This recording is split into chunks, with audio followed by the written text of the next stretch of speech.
ஆரம்பிக்கலாங்களா? அனைவருக்கும் வணக்கம். ஆக்கில் தார்பாலின்ஸ்ல இருந்து மீன் வளர்ப்பு நண்பர்களே, உங்களுக்காக தான் இந்த வீடியோ.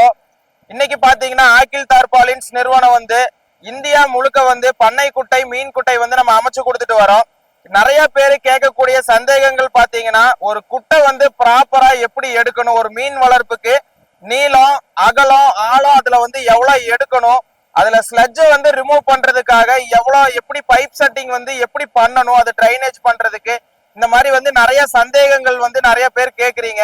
அதே மாதிரி பாத்தீங்கன்னா இந்த பண்ணை குட்டையில மீன் வளர்த்துறதுக்கும் அதே மாதிரி பயோஃபிளாக் டேங்க் போட்டு ரவுண்டு டேங்க்ல உங்களுக்கு மீன் வளர்த்துறதுக்கும் நிறையவே வித்தியாசம் இருக்கு. பயோஃபிளாக் முறையில பாத்தீங்கன்னா உங்களுக்கு ஆக்சிஜன் செட்டப் எல்லாம் தேவைப்படும். இந்த மாதிரி பண்ணை குட்டை முறையில நீங்க மீன் வளர்ப்பு செஞ்சீங்கன்னா அதுக்கு ஆக்சிஜன் செட்டப் தேவைப்படாது.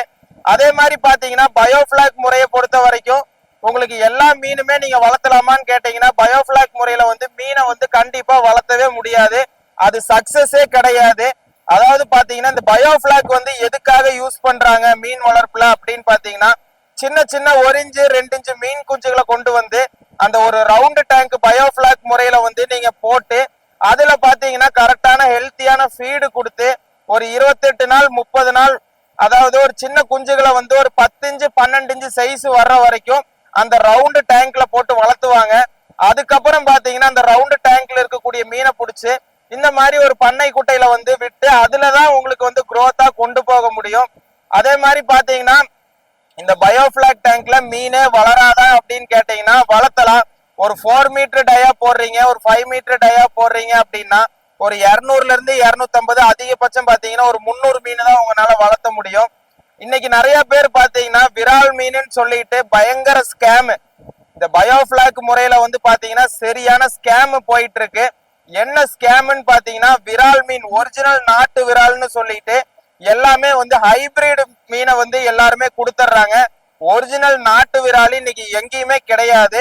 இத நிறைய மக்கள் என்ன பண்றாங்கன்னா ஒரிஜினல் நாட்டு விரால்னு சொல்லி கொடுக்கறதுனால ஹைபிரிட் மீனை நிறைய சேல் பண்ணிக்கிறாங்க. இதனால பாத்தீங்கன்னா மார்க்கெட் நிலவரம் மீனினுடைய நிலவரம் பாத்தீங்கன்னா ரொம்பவுமே உங்களுக்கு மோசமானதா இருக்குது. சரி வாங்க, இன்னைக்கு நம்ம பண்ணை குட்டை பெஸ்டா, பண்ணை குட்டையில மீன் வளர்த்துறது பெஸ்டா, பயோஃபிளாக்ல மீன் வளர்த்துறது பெஸ்டான்னு நம்ம பார்க்கலாம். பயோஃபிளாக்னா உங்களுக்கு முன்னாடியே சொன்ன மாதிரி சின்ன சின்ன குஞ்சுகள் வளர்த்தி அதை உங்களுக்கு 10 இன்ச்சு 12 இன்ச்சுன்னு பெருசு பண்ணி அதை நீங்க குட்டையில யூஸ் பண்றதுக்காக மட்டும்தான் பயோஃபிளாக் உங்களுக்கு யூஸா இருக்கும். நிறைய பேர் நமக்கே கால் பண்ணி எங்களுக்கு பயோஃபிளாக் முறையில ஒரு பிசினஸ் பண்ற மாதிரி செஞ்சு கொடுங்க அப்படின்னு சொல்லி கேக்குறீங்க. பயோஃபிளாக் முறையில வளர்த்துறதுனால ஒவ்வொரு மீனுக்கும் இன்னொரு மீனும் பாத்தீங்கன்னா அது கடிச்சு வச்சுக்கும். அது கடிச்சு வைக்கிறதுனாலதான் உங்களுக்கு பாத்தீங்கன்னா மீன்களுக்கு அதிகமான growth கிடையாது. அதே மாதிரி இப்ப கெண்ட மீன் வகைகள் பாத்தீங்கன்னா நீங்க குட்டை முறையில வளர்த்துற மாதிரி இருந்துச்சுன்னா 6 மாசத்திலேயே 1 கிலோ அளவுக்கு ரீச் ஆகக்கூடிய வாய்ப்பு நல்லாவே இருக்கு, 100% இருக்கு. அதே மாதிரி பயோஃபிளாக்ல நீங்க வளர்த்துற மாதிரி பாத்தீங்கன்னா கெண்டை மீன்கள் 6 மாசத்துல 1/2 கிலோ சைஸ் தான் வரும். அதுவே நீங்க குட்டையில வளர்த்துனீங்கன்னா கண்டிப்பா 1 கிலோ சைஸ் வரைக்கும் தாராளமாவே வரும். அதே மாதிரி விரால் மீனை பொறுத்த வரைக்கும் பாத்தீங்கன்னா நாட்டு விராலா இருந்துச்சுன்னா உங்களுக்கு கம்பல்சரி பாத்தீங்கன்னா 2 வருஷம் தாராளமா நாட்டு மீன் கம்பல்சரி 2 வருஷம் வளரும். அதுதான் அதனுடைய ப்ராப்பரான growth. அதுதான். இதுவே நீங்க பண்ணை குட்டையில வளர்த்துற மாதிரி இருந்துச்சுன்னா 15 மாசம் வளர்த்துனீங்கன்னா போதும் நாட்டு விராலு. இன்னைக்கு பாத்தீங்கன்னா மார்க்கெட்ல ஸ்கேம் மாதிரி இந்த நாட்டு விராலும் வியட்நாம் கிராஸ் பிரீடு ரெண்டையும் கொண்டு கிராஸ் பண்ணி அதை கும்கி விரால்னு சொல்லி இன்னைக்கு அதை மக்கள் மத்தியில பாத்தீங்கன்னா இதுதான் ஒரிஜினல் நாட்டு விராலு அப்படின்னு சொல்லி நல்லாவே ஸ்கேம் பண்றாங்க. நாட்டு விரால் பாத்தீங்கன்னா கம்பல்சரி 2 வருஷம் ஆகும். குறைஞ்சபட்சம் பாத்தீங்கன்னா ஒரு 15 மாசம் கம்பல்சரி எடுக்கும்.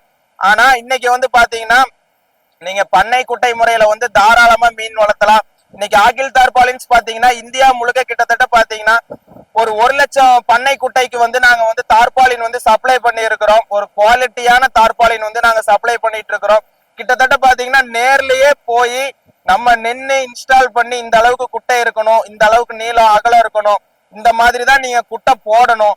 உங்களுடைய மண்ணுக்கு என்ன திக்னஸ் போட்டா அது எவ்வளவு லைஃப் வரும்னு நம்ம கூட இருந்து ப்ராப்பரா கைட் பண்ணி என்ன திக்னஸ் போட்டா நல்லா இருக்கும், அது எவ்வளவு லைஃப் வரும்னு நம்ம சொல்லியே நின்று கைட் பண்ணி நம்ம பண்ணி கொடுக்குறோம். இந்த மாதிரி பண்ணை குட்டை முறையில நீங்க மீன் வளர்த்தணும்னு நினைச்சீங்கன்னா கண்டிப்பா ஸ்கிரீன்ல தெரியுற நம்பருக்கு கால் பண்ணுங்க. இந்த வீடியோவை நிறைய பேருக்கு ஷேர் பண்ணுங்க. ஏன்னு கேட்டீங்கன்னா நிறைய பேர் பாத்தீங்கன்னா ஒரு சின்ன லாபம், அதாவது ஒரு பிசினஸ் பண்ணலாம், ஒரு கொஞ்சம் இடம் இருந்தாலே போதும் பிசினஸ் பண்ணலாம் அப்படின்னு சொல்லிட்டு நிறைய பேர் பாத்தீங்கன்னா பயோஃபிளாக்ங்கிற முறையில ஸ்கேம்ல போய் நிறைய பேர் சிக்கிக்கிறீங்க. அது வந்து கண்டிப்பா உங்களுக்கு வந்து சக்சஸ கொடுக்காது. இந்த மாதிரி ஒரு பண்ணை குட்டையில நீங்க மீன் வளர்த்துற மாதிரி இருந்தா மட்டும்தான் உங்களுக்கு வந்து ஒரு பிசினஸ வந்து க்ரோ பண்றதுக்கும் அடுத்த லெவலுக்கு கொண்டு போறதுக்கும் கண்டிப்பா உறுதுணையா இருக்கும். இதுக்கு வந்து என்ன தார்பாலின் யூஸ் பண்ணணும், இடத்துக்கு தகுந்த மாதிரி என்ன திக்னஸ் போடணும், என்ன திக்னஸ் போட்டா எவ்வளவு லைஃப் வருங்கிறத ஆகில் தார்பாலின்ஸ்ல இருந்து நம்ம எல்லாமே நம்ம செஞ்சு கொடுக்குறோம். இந்த மாதிரி பண்ணை குட்டையோ மீன் குட்டையோ உங்களுக்கும் தேவைப்பட்டுச்சுன்னா ஸ்கிரீன்ல இருக்கிற நம்பருக்கு கால் பண்ணுங்க. இந்த வீடியோவை மறக்காம ஷேர் பண்ணுங்க. லைன் பிஸியா இருந்துச்சுன்னா வாட்ஸ்அப்ல ஒரு ஹாய்னு ஒரு மெசேஜ் போடுங்க. நன்றி.